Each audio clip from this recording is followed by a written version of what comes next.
نماز پورا فریضہ ہے، ذمہ داری ہے. نماز فرض ہے، روزہ فرض ہے، زکوٰۃ فرض ہے. اولاد کی صحیح دینی تربیت تعلیم یہ بھی مسلمان ماں باپ پہ فرض ہے. اور اس ذمہ داری کا احساس تو اللہ کے نبی صلی اللہ علیہ وسلم نے اتنے پہلے دلایا جب بچے کا شعور بھی نہیں ہوتا. فرمایا اولاد کا نام کیسے رکھ رہے ہو؟ اس کے کان میں اذان اقامت کہی، اس کا زبان کھلے تو سب سے پہلے اس کے نام زبان پر اللہ کا نام جاری ہو. جب اسے شعور بھی نہیں ہے ماں باپ کی ذمہ داری شروع ہو جاتی ہے. اور رسول اللہ صلی اللہ علیہ وسلم نے فرمایا 7 سال کا بچہ تمہارا نماز کا ایسا عادی بنے، 10 سال میں تنبیہ کرو کہیں ایسا نہ ہو، اللہ نہ کرے تمہارا مسلمان بچہ بلوغت کو پہنچے نماز رہ جائے گی، اسلام سے رشتہ ٹوٹ جائے گا. یہی معصوم بچے ماں باپ کتنا اہتمام کرتے ہیں، کتنا اہتمام کرتے ہیں. لاکھوں بچے سویرے سویرے اسکول کے دروازے پہ کون پہنچاتا ہے؟ باپ پہنچاتا ہے، ماں پہنچاتی ہے. باپ پہنچاتا ہے، ماں پہنچاتی ہے. 3 سال کی عمر کا ہے، 4 سال کی عمر کا ہے. لاکھوں بچے اسکول کے دروازے پہ باپ پہنچاتا ہے، ماں پہنچاتی ہے. پہنچا رہے ہیں، لیکن بدقسمتی ہے آج انہیں اللہ کہہ رہا ہے، اللہ کہہ رہا ہے، اللہ تلقین کر رہا ہے، اللہ ذمہ داری ڈال رہا ہے کہ تمہاری اولادیں تمہاری ذمہ داری میں ہیں، انہیں اچھا مسلمان بناؤ.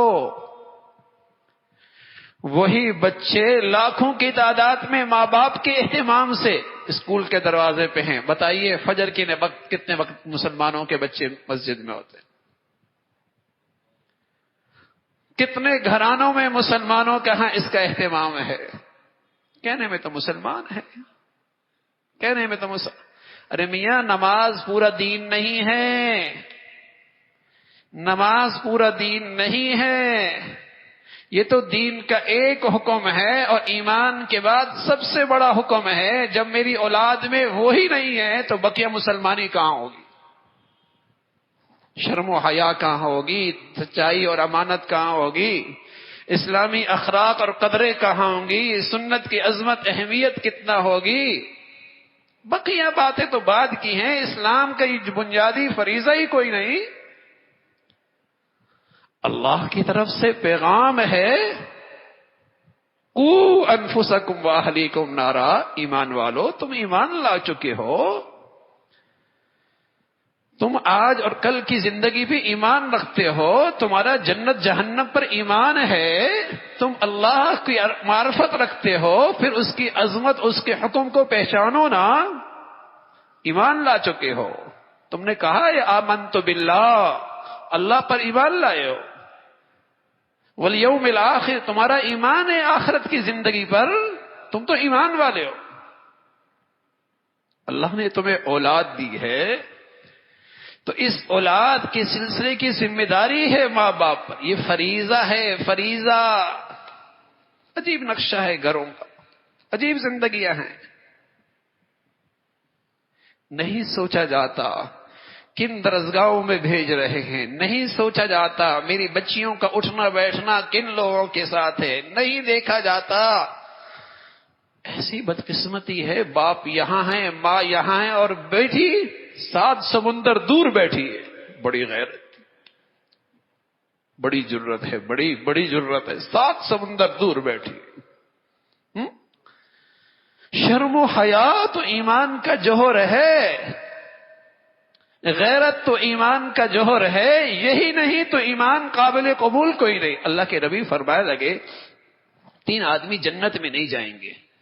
ایک وہ شخص جو بڑھاپے میں بھی شراب پیتا، دوسرا وہ جو ماں باپ کا نافرمان ہے، اور تیسرا فرمایا دیوس آدمی جسے اپنے گھر والوں کے شرم و حیا کی فکر نہیں، کہاں جا رہا، کس سے مل رہا ہے، کس سے کہاں اٹھنا بیٹھنا ہے. شرم و حیا ہی کوئی نہیں، ایمان کا رہا. لیکن جن درسگاہوں میں میری بچیاں بچے جا رہے ہیں وہاں تو شرم و حیا کا بیج مارا جا رہا ہے، بیج مارا جا رہا ہے۔ نرسری سے لے کر پڑھاتے پڑھاتے یونیورسٹیوں تک ایسا ماحول دیتے ہیں کہ شرم و حیا کا بیج نہ رہے، تاکہ جب ہمارے اداروں میں آئے تو یہ پرزہ وہاں فٹ ہو سکے، وہاں یہ فٹ ہو سکے۔ جب یہ ہمارے ملکوں کے اندر پرزے تیار ہو کے آ جائیں تو انہیں اجنبیت نہ لگے، اس لیے کہ بیج مر چکا ہے، اجنبی انہیں ماحول نہ لگے۔ کہنے میں تو یہ ادارے بھی مسلمانوں کے ہیں، کہنے میں تو یہ سوسائٹیاں بھی مسلمانوں کی ہیں، کہنے میں تو اولادیں بھی مسلمانوں کی ہیں، لیکن اللہ اور اللہ کے رسول کے ایسے بڑے احکامات میرے بچوں کی زندگیوں میں یوں جرت کے ساتھ پامال ہو رہے۔ رسول اللہ صلی اللہ علیہ وسلم فرمانے لگے کل امتی معافن الا المجاہرین، میری ساری امت عافیت میں رہے گی، میری ساری امت عافیت میں رہے گی، میری ساری امت کی معافی ہو جائے گی، ہاں جو ڈنکے کے چوٹ کھلے عام علی الاعلان اللہ کی نافرمانی کرتا ہے اللہ انہیں عافیت سے محروم کر دے گا، ان کے لیے عافیت نہیں ہے، پھر ان کے لیے راحت و آرام نہیں ہے۔ جو کھلے عام ڈنکے کے چور جرت کے ساتھ اللہ کی نافرمانی کر چھپ کے گناہ کر لیا، اکیلے کر لیا، تنہائی میں کر لیا اور دل میں شرمندگی آ گئی، کریم مولا معاف کر دے گا، کریم مولا معاف کر دے گا۔ چھپ کے کیا، بشری تقاضے سے مغلوب ہو گیا، بھول ہو گئی، ندامت آ گئی، کریم مولا معاف کر دے گا۔ ارے پھر کر لیا پھر معاف کر دے گا، پھر کر لیا پھر معاف کر دے گا، لیکن یہ گناہوں پہ جرت یا اعلان، گناہوں کو اسٹیٹس بنا لینا، گناہوں پہ فخر کر لینا، یہ اللہ کے غضب کو دعوت دینا۔ پھر ایسے گھرانوں میں اور ایسے سوسائٹیوں میں اور ایسی زندگیوں میں عافیت نام کی چیز ہی کوئی نہیں رہتی، پھر ایسی زندگیوں میں عافیت نام کی کوئی چیز نہیں رہتی۔ اولاد اللہ کی بڑی نعمت ہے اور بہترین زمین ہے سرمایہ کاری کرنے کی، بہترین زمین ہے سرمایہ کاری کرنے کی۔ دکانوں میں سرمایہ کاری کرتے ہیں، کارخانوں میں، فیکٹریوں میں، زمینوں پہ نفع آئے گا، سرمایہ کاری کر رہے ہیں۔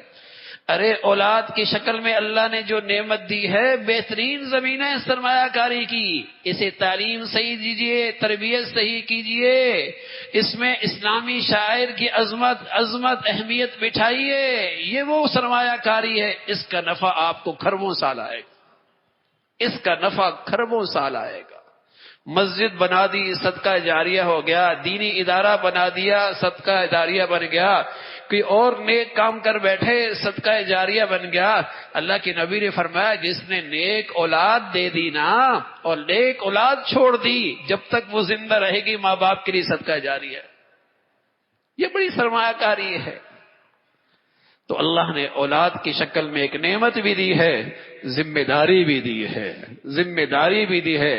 انہیں ان تمام اسباب سے، ان تمام راستوں سے، ان تمام گمراہیوں سے، تمام بدیوں سے، تمام بے حیائی کے نقشوں سے اپنے بچوں کو بچائیے، یہی انہیں جہنم کے آگ سے بچانے کا راستہ ہے۔